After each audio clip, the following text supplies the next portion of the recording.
And you particularly wanted to talk about the development of the intervention. So I'll just give you the opportunity now to express where your particular areas of interest are in how this conversation develops.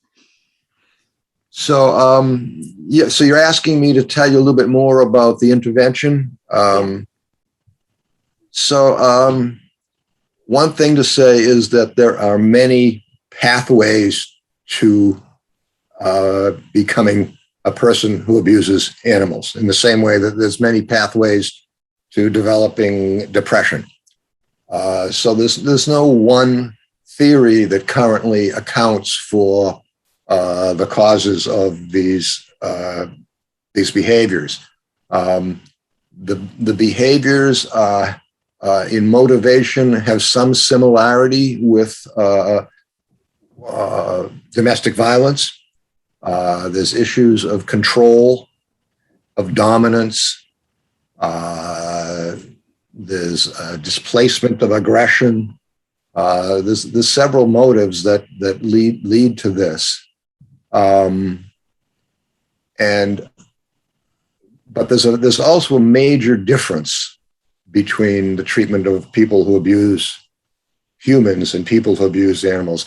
And that is uncovering the attitudes and beliefs that these folks have toward animals.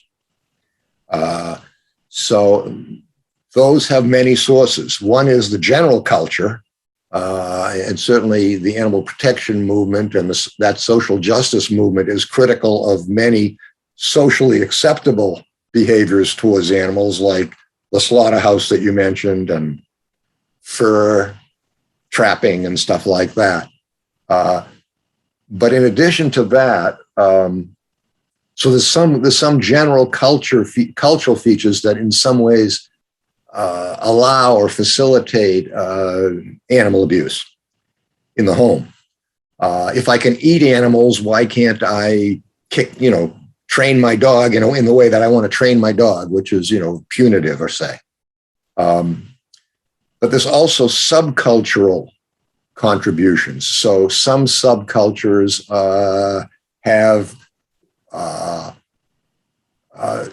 made certain behaviors towards animals socially acceptable within their subculture, even though they're not in the general culture. So an obvious example is dog fighting and cockfighting.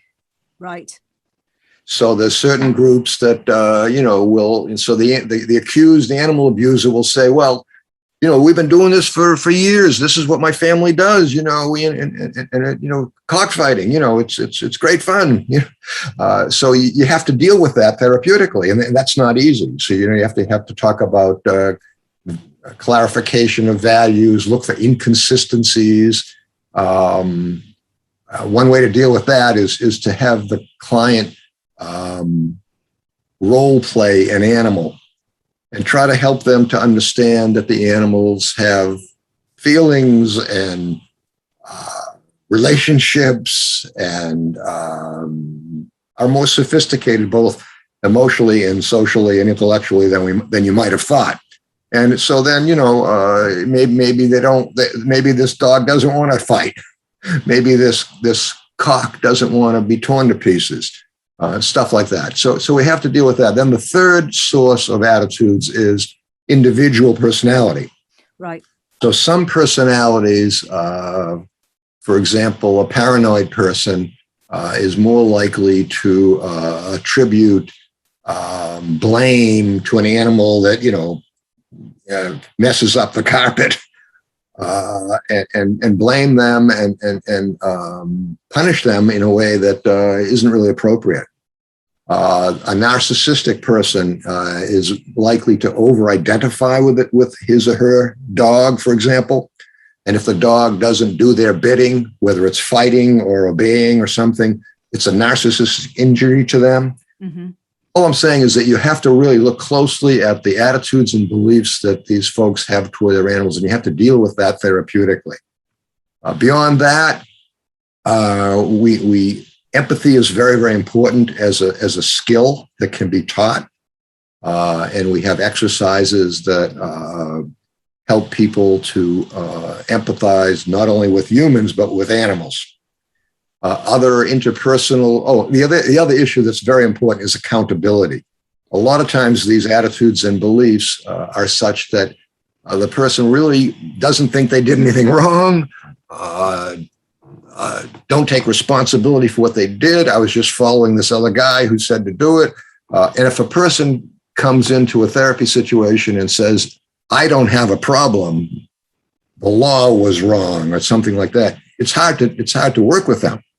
So establishing accountability, taking responsibility, owning up to what they did, these are very important things to establish in this kind of therapy.